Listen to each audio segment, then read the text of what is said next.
Hello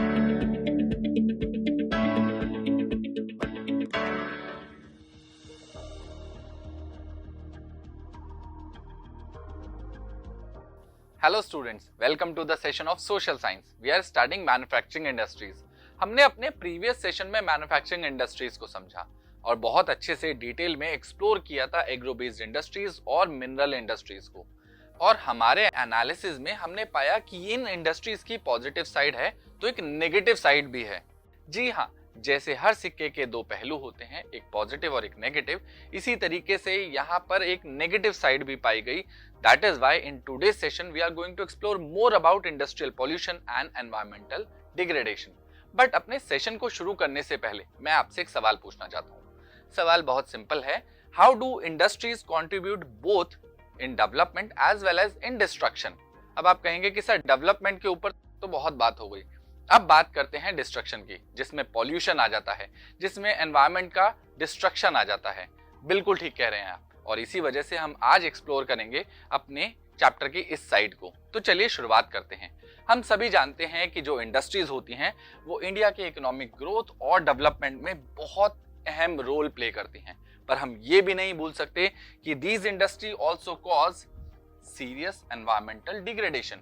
और हम सभी जानते हैं कि फ्यूचर कितना ज्यादा जरूरी है, और अगर हमें अपने फ्यूचर को बचाना है तो सबसे पहले एक अप्रोच अपनानी होगी जो कि बैलेंसिंग नेचर की हो, जिसमें इंडस्ट्रियल ग्रोथ तो हो बट विद सस्टेनेबिलिटी। यानी ऐसा डेवलपमेंट नहीं जो आज तो है पर जिसमें हमारा फ्यूचर खराब हो जाता है, बल्कि एक ऐसा डेवलपमेंट जहां पर फ्यूचर के साथ साथ ग्रोथ को भी ध्यान में रखा जाए। तो चलिए अपने बचपन की तरफ चलते हैं, जहां हमने पॉल्यूशन पे ऐसे बहुत सारे लिखे थे और वहीं पर हमने बात की थी टाइप्स ऑफ पॉल्यूशन की।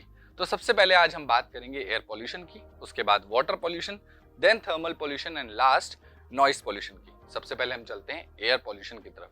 ये एक ऐसा इनविजिबल थ्रेट है जो दिखाई नहीं देता पर महसूस सबको होता है, क्योंकि हम सबके पास नाक है और जब भी हम बाहर निकलते हैं तो कहीं ना कहीं जो एनवायरनमेंट के अंदर पॉल्यूटेंट्स हैं वो हमारी नाक में जाते हैं और हमें छींकें शुरू हो जाती हैं, और उसी से पता चल जाता है कि बाहर कितना ज़्यादा एयर पॉल्यूशन है। तो चलिए इसके कॉजेस के बारे में बात करते हैं। सबसे पहले हम देखते हैं कि फैक्ट्रीज से निकलते हैं toxic gases just like sulphur dioxide, carbon monoxide, जो हमारे लिए बहुत ज़्यादा नुकसानदेह है। इसके बाद बहुत सारी इंडस्ट्रीज हैं जिसमें से जैसे chemical industries, refineries, paper mills and smelting units, जिसमें से स्मोक एंड पार्टिकुलेट मैटर्स निकलते हैं। इसके बाद बर्निंग ऑफ फॉसिल फ्यूल। हम सभी जानते हैं कि हमने इंडस्ट्रीज को कहा है कहीं ना कहीं आप रिन्यूएबल एनर्जी पे शिफ्ट हो जाइए, पर नहीं, वो आज भी फॉसिल फ्यूल को बर्न करती हैं, जिसकी वजह से बहुत ज्यादा टॉक्सिक मटेरियल रिलीज होते हैं। साथ ही साथ इग्नोर करती हैं पॉल्यूशन नॉर्म्स को, जिसकी वजह से सीरियस थ्रेट हम सभी की लाइफ पे बनाता है। और उसका एक एग्जांपल है भोपाल गैस ट्रेजेडी, जिसमें एक ही रात में न जाने कितने सारे लोगों ने अपनी जान गंवाई और बहुत सारे लोग सीवियरली इंजर्ड हुए। तो चलिए इसके बारे में बात करें तो इसके इफेक्ट्स क्या होते हैं। अगर हम इसके इफेक्ट्स की बात करें तो ना केवल ह्यूमन हेल्थ के लिए नुकसानदेह है, बल्कि एनिमल्स, प्लांट्स, बिल्डिंग और एटमॉस्फेयर के लिए भी बहुत ज़्यादा नुकसानदेह होता है। चलिए अब बात करते हैं सेकंड पॉल्यूशन के बारे में, जो कि है वाटर पॉल्यूशन। हम सभी जानते हैं जल ही जीवन है, पर ऐसे जल का क्या करें जो कि पूरी तरीके से प्रदूषित है। तो चलिए हम बात करते हैं इसके कॉजेस की। सबसे पहले अगर हम बात करें तो paper, chemical, textile, dyeing, petroleum, tannery और इलेक्ट्रोप्लेटिंग इंडस्ट्रीज, ये सबसे मेजर पोल्यूटर्स के तौर पे सामने आती हैं वाटर पॉल्यूशन के केस में। इसके अलावा बहुत सारे पॉल्यूटेंट्स जैसे कि acid, salt, heavy metals, pesticides, plastics, rubber, dyes and detergent, ये सब आपको पानी में मिलते हैं जो कि पानी को पूरी तरीके से प्रदूषित कर देते हैं। इसके अलावा सॉलिड वेस्ट भी आपको देखने को मिलता है, जिसमें fly ash, phosphogypsum, iron and steel slag होता है, जो कि कहीं ना कहीं पानी को पीने लायक तो नहीं रहने देता। और इसीलिए अगर हम इसके इफेक्ट की बात करें तो अब ना पानी जीने लायक रहता है और ना ही पीने लायक रहता है, क्योंकि ये पूरी तरीके से कंटामिनेट हो चुका होता है। एक्वेटिक लाइफ इसमें रह नहीं पाती, और इसी वजह से मैंने कहा कि ना ये पीने लायक रहता है और ना ही जीने लायक रहता है। तो चलिए अब हम चलते हैं अपने नेक्स्ट पॉल्यूशन की तरफ, जो है थर्मल पॉल्यूशन। थर्मल पॉल्यूशन के बारे में अगर मैं आपको सिंपल से समझाऊं तो ये कुछ नहीं बल्कि रिलीज होता है हॉट वाटर, जो कि फैक्ट्रीज से निकलता है, और इसे हमारे major source of clean water जिसे रिवर्स या पॉन्ड हम कहते हैं, उसमें बिना ठंडा किए ऐड कर दिया जाता है, जो कि उस पानी को पूरी तरीके से खराब कर देता है। कैसे? अगर हम बात करें न्यूक्लियर पावर प्लांट्स की, इसके अलावा वेपन प्रोडक्शन फैसिलिटीज की, इससे बहुत ज्यादा हार्मफुल वेस्ट होता है जो निकलता है, और ये काफी ज्यादा गर्म होता है, जो कि नदियों में बिना ठंडा करे रिलीज कर दिया जाता है, जिससे वहां पर बहुत ज्यादा प्रॉब्लम्स क्रिएट होती हैं। इसके अलावा pollutants from these source of contribute both soil and water contamination. जो भी पॉल्यूटेंट्स यहाँ से निकलते हैं वो सॉइल और वाटर दोनों को कंटामिनेट करते हैं। सॉइल की बात करें तो ये पॉल्यूटेंट्स को सॉइल पे डंप कर दिया जाता है, जिसकी वजह से सॉइल की फर्टिलिटी खराब हो जाती है। उसके बाद अगर बारिश आ जाए तो यही पॉल्यूटेंट्स पानी के साथ मिलकर नीचे परकोलेट हो जाते हैं, तो और जो हमारा अंडरग्राउंड वाटर है उसको भी खराब कर देते हैं। साथ ही साथ अगर ये पानी किसी रिवर के साथ मिल जाए, जो कि हमारा main source of fresh water है, वो भी कंटामिनेट हो जाता है। इसके अलावा थर्मल पॉल्यूशन में हम देखते हैं कि जो पानी का नेचुरल टेम्परेचर है उसको पूरी तरीके से खराब कर देता है, और ये बैलेंस खराब होने की वजह से एक्वेटिक लाइफ पूरी तरीके से तबाह होना शुरू हो जाती है। अगर हम इसके इफेक्ट की बात करें तो सबसे पहले अगर हम देखें तो ये एक्वेटिक लाइफ को अफेक्ट करता है, क्योंकि पानी के अंदर डिसॉल्व ऑक्सीजन का एक लेवल होता है जो कि बहुत ज्यादा रिड्यूस हो जाता है। साथ ही साथ इकोसिस्टम डिस्टर्ब होना शुरू हो जाता है। इसके बाद जितना भी न्यूक्लियर वेस्ट है, अगर वो पानी में रिलीज कर दिया जाए तो उसके बहुत सारे सीवियर हेल्थ इश्यूज देखने को मिलते हैं। बहुत सारे गांव और शहर नदियों के किनारे बसे हुए हैं, और यही पानी अगर नदियों में जाता है तो कॉज करता है कैंसर, बर्थ डिफेक्ट्स, मिसकैरेजेस और ना जाने कितनी और सारी प्रॉब्लम। इसके बाद हम बात करते हैं अपने नेक्स्ट पोल्यूशन की, जो है नॉइस पोल्यूशन। हम सभी को तेज आवाज में गाने सुनना बहुत ज्यादा पसंद होता है, पर कब तक? क्योंकि ये कहीं ना कहीं हम सब की हार्ट बीट बढ़ा देता है। साथ ही साथ आपने देखा होगा आपका स्ट्रेस लेवल भी बढ़ जाता है। तो इसके कॉजेस की बात करें तो बहुत सारी इंडस्ट्रीज ऐसी हैं जो नॉइस पोल्यूशन करती हैं, जिसकी वजह से आपको इरिटेशन, स्ट्रेस और मेनी अदर हेल्थ इश्यूज सामने आते हैं। इसके अलावा आप देखेंगे कि इंडस्ट्रीज और कंस्ट्रक्शन एक्टिविटीज में बहुत ज्यादा एक्सेसिव नॉइस होता है, जो कि कहीं ना कहीं हमारी सुनने की क्षमता से बाहर होता है। इसके अलावा बहुत सारी machineries, factories, equipments, generators, saw, drill, ये सब कहीं ना कहीं नॉइस पोल्यूशन में सिग्निफिकेंटली कंट्रीब्यूट करती हैं।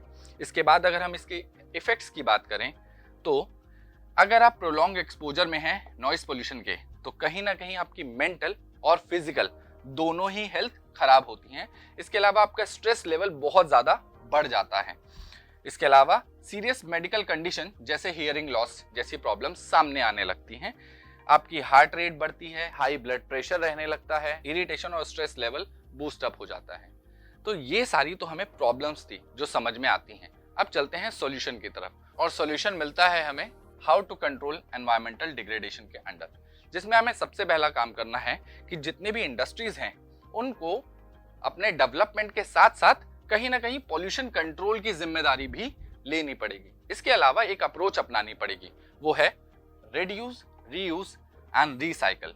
हम सभी जानते हैं कि जो वाटर पॉल्यूशन है वो बहुत बड़ी प्रॉब्लम बनती आ रही है आज के टाइम में, और ऐसे में जितनी भी इंडस्ट्रीज हैं उन्हें कोशिश करनी होगी कि जो अपने पानी की खपत है उसे कम किया जाए, और जितना भी पानी वो यूज करें उसे रीयूज करें, और साथ ही साथ उसे रिसाइकल करें। इसके अलावा जो रेन वाटर हार्वेस्टिंग है वो इसमें फैक्ट्रीज की मदद कर सकता है। हम सभी जानते हैं जितनी भी इंडस्ट्रीज होती हैं जैसे कि केमिकल इंडस्ट्रीज, उन्हें पानी की रिक्वायरमेंट बहुत ज्यादा होती है, तो अगर वो रेन वाटर हार्वेस्टिंग करते हैं तो उनकी जो डिमांड है वो पूरी की जा सकती है। इसके अलावा वेस्ट वाटर जितना भी है उसे पहले ट्रीट करना होगा, तभी आप उसको रिलीज कर सकते हो रिवर्स में, क्योंकि रिवर हम सब के लिए फ्रेश वाटर का एकमात्र सोर्स है। इसके बाद अगर हम वेस्ट वाटर मैनेजमेंट की बात करें तो हमें कैसे करना है उसको हम अलग अलग प्रोसेस में देख सकते हैं, जिसके 3 स्टेप हैं। सबसे पहला प्राइमरी ट्रीटमेंट, जहां पर आप मैकेनिकल स्क्रीनिंग और सेडिमेंटेशन कर सकते हैं, यानी मोटा मोटा कूड़ा जो होता है वो पानी से बाहर हो जाता है। इसके बाद सेकंड स्टेप में बायोलॉजिकल प्रोसेस का इस्तेमाल किया जाता है, जिससे जितने भी पॉल्यूटेंट्स हैं उनको रिमूव किया जा सके। इसके बाद होता है advance chemical and physical treatment, जो कि तीसरे नंबर पे आता है, जिसके बाद पानी काफी हद तक साफ हो जाता है और उसके बाद उसको आप रीयूज कर सकते हैं। चलिए इसके बाद हम बात करते हैं कि कैसे एयर और नॉइस पोल्यूशन को हम कंट्रोल कर सकते हैं। सबसे पहले हम बात करें तो जितनी भी फैक्ट्रीज हैं वो अलग अलग फिल्टर्स को इंस्टॉल कर सकती हैं, जैसे कि इंस्टॉल कर सकते हैं electrostatic precipitators, scrubber fabric filters, inertial separators in factories, जिससे काफी हद तक एयर पोल्यूशन में कमी आ सकती है। इसके अलावा ऑयल और गैस का इस्तेमाल ज्यादा किया जाए इंस्टेड ऑफ कोल, क्योंकि इससे स्मोक बहुत ज्यादा निकलता है। इसके बाद अगर हम नॉइस पोल्यूशन की बात करें तो नॉइस पोल्यूशन को कैसे कम करेंगे? आप यूज कीजिए sound proof machinery and noise absorbing material, जिससे काफी हद तक साउंड को कम किया जा सके। इसके अलावा इक्विप कीजिए ऐसे जनरेटर्स को जिसमें साइलेंसर्स आते हैं, ताकि जो जनरेटर की आवाज होती है उसको काफी हद तक कम किया जा सके। इसके अलावा प्रमोट कीजिए amongst the worker the use of ear plugs and noise cancellation device, ताकि उनके कानों का ध्यान रखा जा सके। ऐसा ना हो कि वक्त के साथ ये वाले एम्प्लॉयज अपनी सुनने की क्षमता ही खो दें। तो चलिए ऐसे में हम बात करते हैं सस्टेनेबल डेवलपमेंट की, जो कि इंडस्ट्रियल लाइन में सबसे ज्यादा जरूरी है। तो सबसे पहले देखें तो industries must balance economic growth with environmental responsibility, यानी एक ऐसी अप्रोच जिसमें डेवलपमेंट तो हो बट साथ साथ एनवायरमेंट का भी खास ख्याल रखा जा सके। इसके अलावा जितना भी वेस्ट है उसको मिनिमाइज किया जाना चाहिए और मैक्सिमाइज किया जाना चाहिए रिसोर्स की एफिशिएंसी को। जो भी आप रिसोर्स यूज कर रहे हैं उसका फुल ऑप्टिमम यूटिलाइजेशन होना चाहिए। इसके अलावा इको फ्रेंडली टेक्नोलॉजीज का इस्तेमाल किया जाना चाहिए, साथ ही साथ रिन्यूएबल एनर्जी सोर्सेस पर शिफ्ट करना चाहिए, जिससे पोल्यूशन को काफी हद तक कम किया जा सकता है। इसके बाद इंप्लीमेंट करें स्ट्रिक्ट पोल्यूशन कंट्रोल रेगुलेशंस को, जो कि सबसे ज्यादा जरूरी है, क्योंकि इससे बहुत सारे वर्कर्स की लाइफ अफेक्ट होती है। इसके बाद हम बात करते हैं एक ऐसी ऑर्गेनाइजेशन की जो इस दिशा में बहुत अच्छा काम कर रही है, वो है एनटीपीसी। एनटीपीसी की फुल फॉर्म है नेशनल थर्मल पावर कोऑपरेशन, जो कि एनवायरमेंटल स्टैंडर्ड्स को सेट करने का अहम काम करती है। इसके अलावा एनटीपीसी की जो प्रोएक्टिव अप्रोच है वो बनाती है इसे एक role model in the pollution control. चलिए एक एक करके इसके स्टेप्स के बारे में बात कर लेते हैं कि एनटीपीसी ने क्या क्या एक्शंस लिए हैं। सबसे पहला action optimisation of equipment efficiency and incorporating latest technology. सबसे ज्यादा जरूरी है लेटेस्ट टेक्नोलॉजी का इस्तेमाल करके जो इन्होंने अपने पॉल्यूशन लेवल हैं उसको काफी हद तक रिड्यूस किया है। इसके बाद इन्होंने किया मिनिमम वेस्ट बाय मैक्सिमाइजिंग ऐश यूटिलाइजेशन, जो कि बहुत ही अच्छा स्टेप था। इसके बाद इन्होंने ग्रीन बेल्ट्स को डेवलप किया है ताकि जो इकोलॉजिकल बैलेंस है उनको वापस से रीस्टोर किया जा सके। साथ ही साथ इन्होंने एनवायरमेंटल पोल्यूशन को काफी हद तक रिड्यूस किया है through ash pond management and water recycling के थ्रू। तो इसके बाद हमें देखने को मिलता है एक और बहुत इंपॉर्टेंट स्टेप, जिसमें इन्होंने कॉन्टिन्यूसली पॉल्यूशन लेवल को मॉनिटर किया है और साथ ही साथ उसे इनकॉर्पोरेट किया है एक ऑनलाइन डेटाबेस सिस्टम में, जिससे कि आने वाली पॉलिसीज में ये और ज्यादा बेहतर काम कर सकें और पॉल्यूशन को काफी हद तक कम करते रहें। तो ये था हमारा आज का सेशन। अब हम चलते हैं टास्क की तरफ। टास्क बहुत सिंपल है, आपके सामने 2 क्वेश्चन हैं जिस पर आपको डिटेल में रिसर्च करना है और पॉइंट्स में इनके आंसर्स लिखने हैं। मैं आपसे मिलता हूं किसी और ऐसे ही इंफॉर्मेटिव सेशन में। Till then keep learning and keep smiling.